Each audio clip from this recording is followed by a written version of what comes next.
Alrighty then. How's everybody doing? All right. So look at there's some good news. We'll kind of get into it a little bit, or some interesting news, anyways.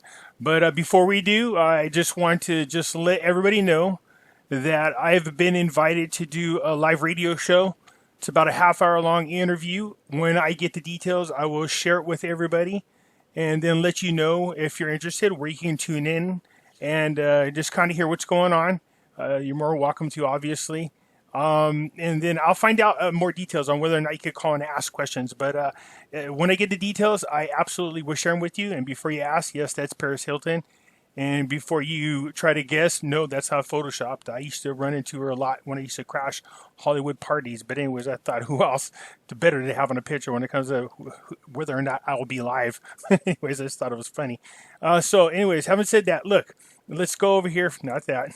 Anyways, Pimpy's Investment Chat. Like I said, I got a YouTube channel that has the same name as my YouTube channel. I invite everybody to join it. I leave a link in the description, and you can just follow it, and it'll bring you here. It's one of the fastest growing groups on Facebook. There's well over 2,000 people. So in here, you'll get information about the Iraqi dinar, the Vietnam dong, the Zim dollar, cryptocurrencies, gold, silver, you name it. So if you have questions, there's a lot of very knowledgeable people in here as well. And I try to address as many of the questions in here as possible, but you can understand it's very, very busy in there. So again, I will leave a link to there. All right, you guys heard me talking about this on and off. Cryptocurrencies seem to be kind of on a move again, slowly. That's good. I'll take that slow pace. All right. So also leave a link in my description that takes you to a place where you can buy cryptocurrencies. The good thing about in there, I just did a video on how you can go in there and earn about $160 worth of free cryptocurrencies. All right. So the link that I send you to gives you $10 right off the bat. So, and then once you sign up in there and you scroll down, there's a little blue box that says earn cryptos, and then you can earn more. So, I tell people, heck, why not just join and at least go get the free cryptos, all right? But anyways, they are moving up slowly and getting there. So there's a link for you guys you can follow to where you can go ahead and join if you want to get some cryptocurrencies. Okay, let's get into the news. This is interesting. So as I've been talking about in a couple of videos, that Trump has, I think, gotten to his wits' end in dealing with both Iraq and Iran. He's had enough. It's not going the way it was supposed to. He's cutting these people a lot of slack. And in Iraq's case, they just seem to be getting worse. And he has let out that he has a plan. And the plan is to go in there and squash all these proxy militia groups in Iraq. Okay, he's putting together a ground force team to go in there and just do what they can to eliminate as many of these militia members as possible. But of course, these Iran-backed militias are vowing to resist. Yeah, they always vow to resist. But there's a huge difference between the other administrations that were in office versus Trump. One, I don't know how this got out, but usually Trump doesn't let people know in advance what's going to happen. He just goes and does it. All right. But two, this guy changed the actual strategy of war. He lets his generals do what they need to do to win. And that's why he's been very, very successful at getting rid of ISIS and getting rid of a lot of terrorist leaders, all right? So, yeah, anyways, he's going after, let's see here, there's two Iraqi militia groups, the Hezbollah, and I believe this is pronounced Najaba, okay? So, have vowed to resist any attacks by the U.S. forces after reports emerged in U.S. media this week of a planned assault on Iran proxies. Okay, so of course they're in here saying the U.S. knows the first and main obstacle is its policy in Iraq, is Hezbollah. So it's going after Hezbollah. Hezbollah is,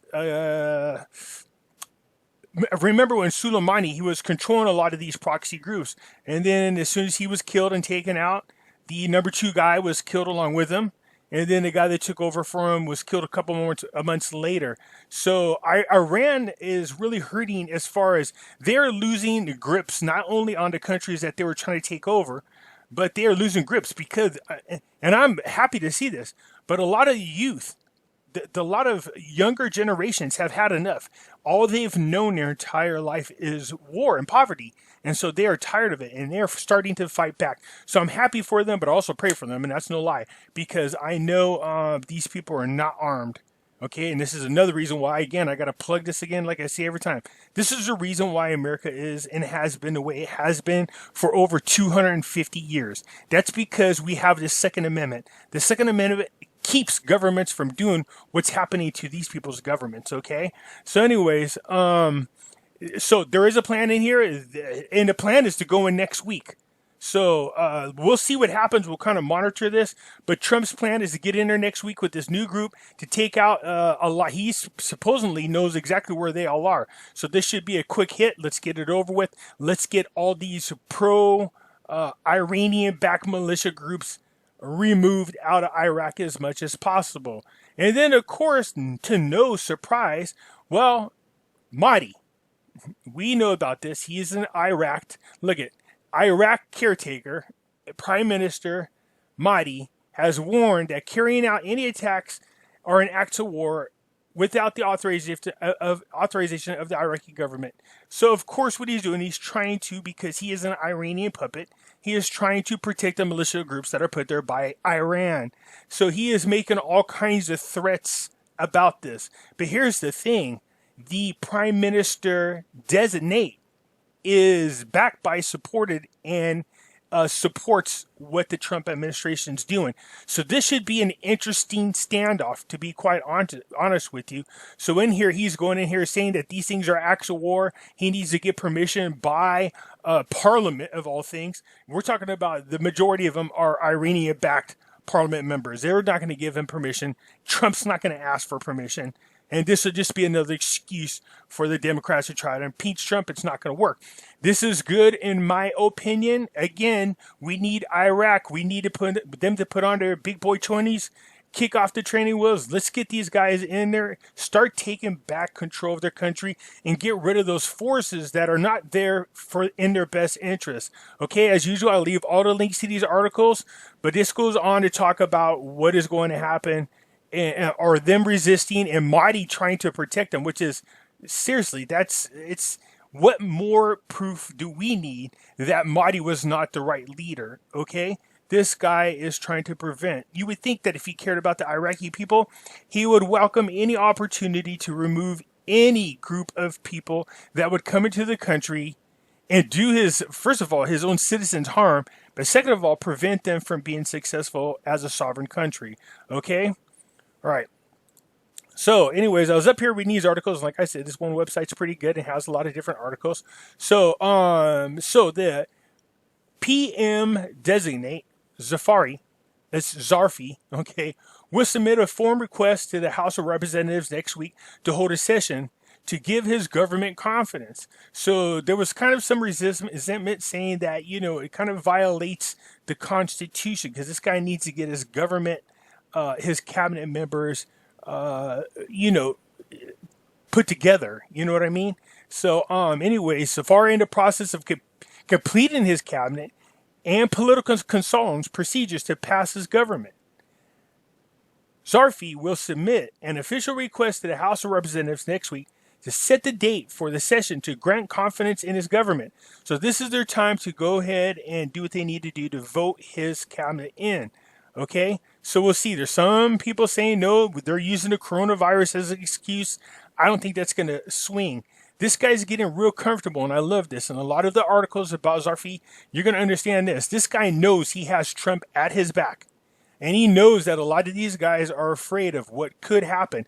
And you can tell by the way the articles are written, all right? And I'll show you a couple more here in a second. But anyways, this guy's ready to keep rolling. He's not allowing coronavirus to as an excuse to stop his cabinet and government from being installed. So, you know, let's just hope this guy gets in there. This is more of what we're looking for to happen in Iraq, okay? Anyways, you come down here. Okay, so the U.S. reports there's mixed crisis. Okay, we know about this. We know that the coronavirus. We know that the oil war. We know that the fact that there's protesters out there and that outside investors have removed themselves. We know that the Iranians have had their little grubby hands within Iraq. We know all this stuff. That's what this report's talking about. What I find interesting is it keeps saying a solution must present itself sooner than later. Now, I know what you're thinking. I can see you already doing the Pimpy dance. You guys are jumping around in a circle, clapping your hands, doing the Pimpy dance. We're hoping that that is the excuse that they need to reinstate the Iraqi rate. Now, I keep telling you that their goal was to come out at $1.34. They need a sweet spot. I still think that's probably more likely than the other, but I do, when I talked to my friend, he was a professor, and he said, look, don't be surprised if it does come out higher, at least for a short period of time. And the reason for that is they have nothing. They need that higher thing so they have more purchasing power so they could buy all the things that they need to get their country rebuilt. So that's a possibility. Okay, well, of course. I mean, who, like the rest of you, I'm voting for the higher rate. But don't be surprised if it doesn't come out somewhere around $1.34, which I'll take just as good. Okay, and I don't know about you, so let me just get here. We all want the higher rate. Just smash the like button and leave a comment if you wouldn't mind. Even if it was $1.34, I'll take that. I'm not going to lie. But anyways, it goes on here to talk about how between the protesters and everything else, this country has not been able to get themselves going economically. We know this. We know that they have relied so much. And here's one thing on here, because it goes on here to talk about the oil prices and the oil war. And I've said this a million times. You guys heard me say this. The fact that 95% of the revenue comes from oil sales is not good. It's not good. If ever a time that Iraq better see the light, it's now. They must understand that before, with the Iranian-backed parliament, they're dragging their feet on getting Iraq back on the ground running and relying solely on the oil profits to just get rich off of them. Now more than ever, they must remove these guys out. They need to dissolve the parliament, get rid of it. Okay, and they need to get rid of these Iranian-backed puppets and then do something for the people. They should not be suffering. There's no reason for it whatsoever. Okay, but now more than ever, they better see the light that they can't just rely on oil to help them out. They need outside investors to come in and start businesses in there so that they could get the Iraqi people back to work. Look, one of Zarfi's main goal is to lower the poverty lower the poverty rate and lower the unemployment rate. That's only going to happen if we can get outside investors in there to start establishing companies that put these people to work.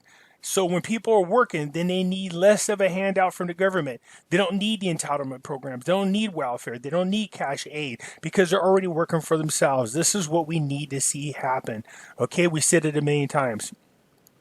So the United States donated a chunk of money to help them fight the coronavirus. So look at this. Here's what I'm talking about. He's already getting slicked. He knows that his rapport with the United States is a good thing for him and is going to help him. So anyways, here it goes.